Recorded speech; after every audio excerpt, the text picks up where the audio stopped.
2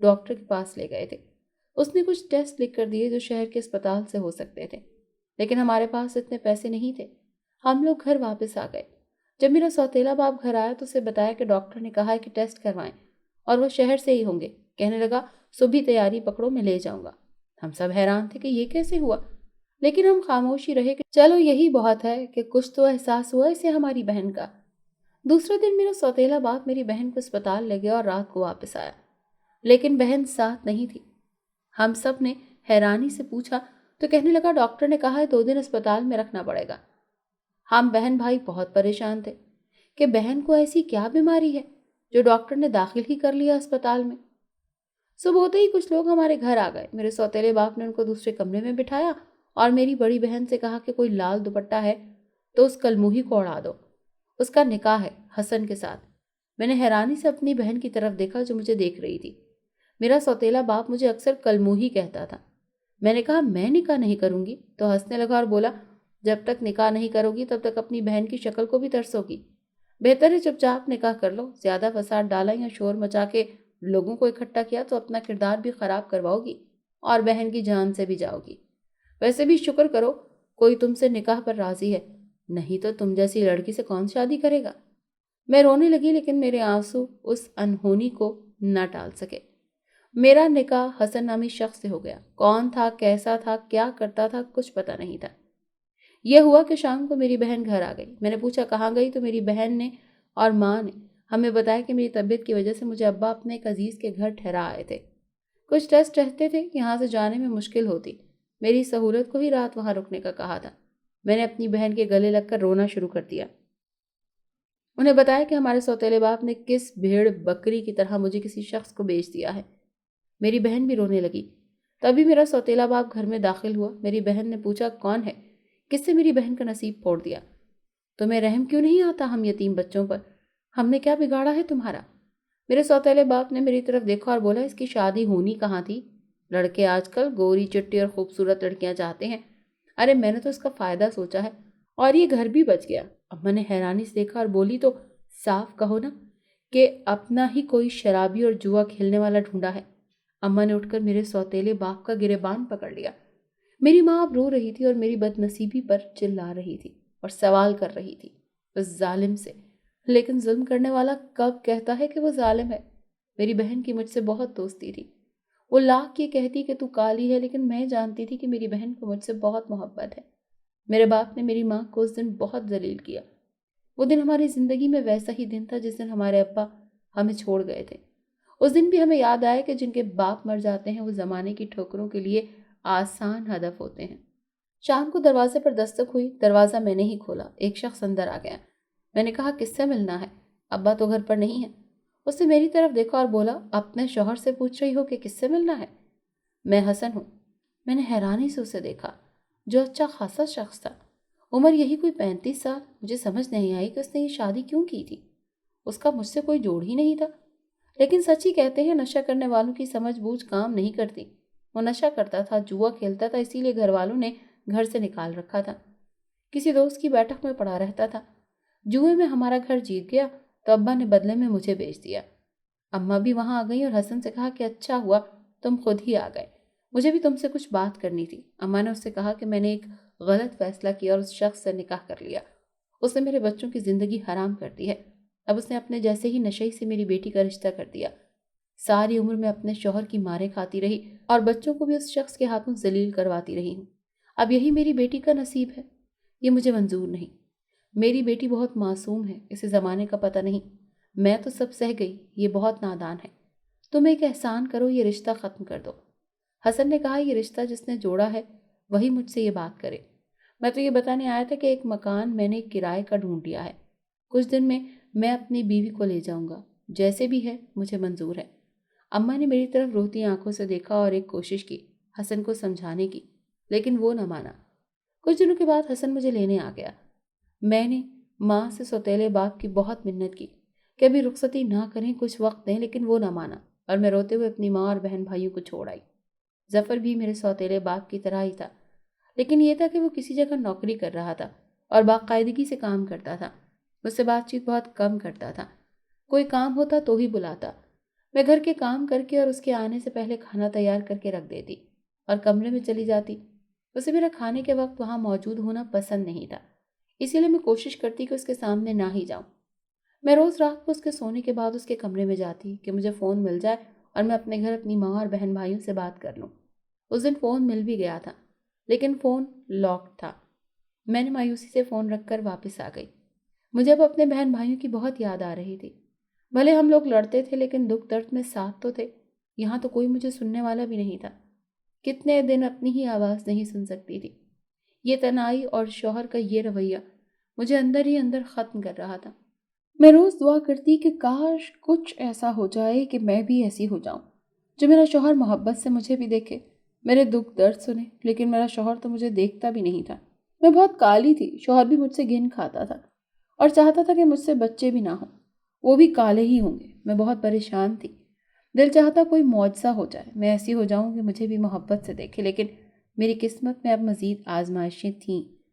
ایک دن وہ ایک بہت خوبصورت لڑکی بیاہ کر لے آیا۔ میری سوتن بہت حسین تھی، میں ہر وقت اس کو دیکھتی رہتی اور جلتی رہتی۔ ایک دن میری سوتن میرے پاس آئی اور بولی کہ اگر تم چاہتی ہو کہ تمہاری بھی اولاد ہو تو میں اپنی اولاد تمہیں دے دوں گی، لیکن تم کسی سے کچھ کہو گی نہیں، اور اس کے بدلے میں تمہیں میرا ایک کام کرنا ہوگا۔ مجھے کچھ چاہیے۔ میں نے سوچا اسے میرے استعمال کی کوئی چیز چاہیے۔ میں نے کہا کہو کیا کام ہے؟ لیکن اس نے تو جو کہا میرے پیروں سے زمین نکل گئی۔ اس نے مجھ سے میرے ہی شوہر سے بے وفائی مانگی تھی۔ کہنے لگی اگر تم میرے بھائی کی بات مان لو، وہ صرف تم سے دوستی کرنا چاہتا ہے۔ میں نے کہا میں ایسی نہیں ہوں۔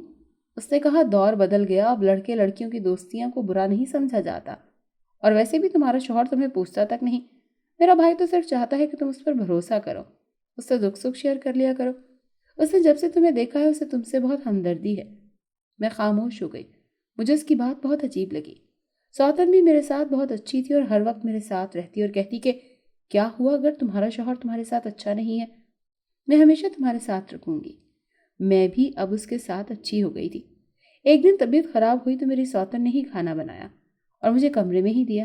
وہاں میرا بڑا خیال رکھتی تھی، نئے ٹوٹکے میرے چہرے پر آزماتی، کہتی اس سے رنگ صاف ہو جائے گا، لیکن وہ روز مجھ سے اپنی بات کہنا نہ بھولتی۔ میں نے ابھی تک اس کی بات پر دھیان نہیں دیا تھا۔ میں اپنے شوہر سے بے وفائی کا سوچ بھی نہیں سکتی تھی، لیکن صرف بچے کی خاطر چپ تھی کہ بچہ مجھے مل جائے، اور شاید کچھ ایسا ہو کہ میرے شوہر جو میری سوتن کی اصلیت پتہ چل جائے۔ میرے چہرے پر خارش ہونے لگی۔ میں نے دونوں ہاتھوں سے چہرے پر خارش کرنا شروع کر دی، لیکن کچھ فائدہ نہ ہوا۔ میں اٹھ کے گئی، فریج سے ٹھنڈا پانی لیا اور ٹھنڈے پانی کے چھینٹے مارے۔ میں بار بار منہ دھو رہی تھی، جب تک پانی سے چہرہ دھوتی تب تک سکون رہتا۔ کچھ دیر بعد ویسے ہی جلن ہونے لگی۔ رات بڑی مشکل سے گزاری۔ صبح ہوتے ہی میں نے سوتن کو بتایا تو کہنے لگی کہ تجھے کہا بھی تھا فیشل کیا ہے، چولہے کے پاس مت جانا، لیکن تم اتنی گرمی میں چولہے کے پاس کھڑی ہو گئی اور کھانا پکاتی رہی، اسی لیے چہرہ دیکھو کیسے لال ہو گیا ہے۔ میں بار بار چہرے پر خارش کر رہی تھی۔ تب حسن آ گیا اور میں اپنے کمرے میں چلی گئی، لیکن مجھے لگ رہا تھا جیسے میرا چہرہ جل رہا ہو۔ پتہ نہیں کیا کیا تھا میرے چہرے پر اور کیا کیا ملتی رہی تھی۔ اس کے ٹوٹکے میری جلد کا ستیہ ناش کر رہے تھے۔ میں منع کرتی تو کہتی تجھے نہیں پتا، آج کل ایسے ہی رنگ گورا ہوتا ہے، خیال رکھنا پڑتا ہے۔ میرا چہرہ بہت زیادہ سرخ ہو گیا تھا۔ میری سوتن نے مجھے اپنے کپڑے دیے پہننے کے لیے اور کہا کہ تیار ہو جاؤ، جلد کے ڈاکٹر کے پاس لے چلتی ہوں۔ وہ میرا ایسے ہی خیال رکھتی اور مجھے بھی یہی لگتا کہ چلو کوئی تو ہے جسے میری فکر ہے، کوئی تو ہے جو مجھے پوچھتا ہے۔ حسن تو پہلے بھی مجھے نہیں پوچھتا تھا، اب چلو میری سوتن مجھے سنتی تو ہے۔ میں نے اس سے ہر بات کر لیا کرتی تھی۔ ڈاکٹر نے دوائی دے دی تھی۔ میں گھر آ گئی۔ گھر آ کر مجھے میری سوتن نے جوس پلایا اور دوا دی۔ میں دوائی کھاتے ہی سو گئی، پتہ نہیں کتنے گھنٹے سوتی رہی۔ جب آنکھ کھلی تو محسوس ہوا جیسے میرے سارے جسم پر خارش ہو رہی ہے، پاگلوں کی طرح چہرے پر خارش کر رہی تھی۔ میں اپنے چہرے کو نوچ رہی تھی، میں رونے لگی، چیخنے لگی۔ تب میری آواز سن کر میری سوتن بھی آ گئی اور مجھے پوچھا کیا ہوا؟ میں نے کہا مجھے نہیں پتا کہ کیا ہوا ہے، لیکن مجھے لگتا ہے میں پاگل ہو جاؤں گی، یہ چہرے کی جلن مجھے مار دے گی۔ میرے ہاتھوں اور پیروں پر بھی چھالے بن گئے تھے۔ مجھے روتے پیٹتے دیکھ کر حسن آیا اور بولا کیا آفت آ گئی ہے؟ میری سوتن نے کہا تم باہر ہی رہو، اس کے پاس مت جانا، اسے خطرناک وائرس ہوا ہے، یہ دوسروں کو بھی لگ جائے گا، میں اسے سنبھال لوں گی، تم جاؤ۔ حسن نے میری طرف دیکھا اور میری سوتن کا شکریہ ادا کیا کہ وہ اس کی پہلی بیوی کو بھی برداشت کر رہی ہے۔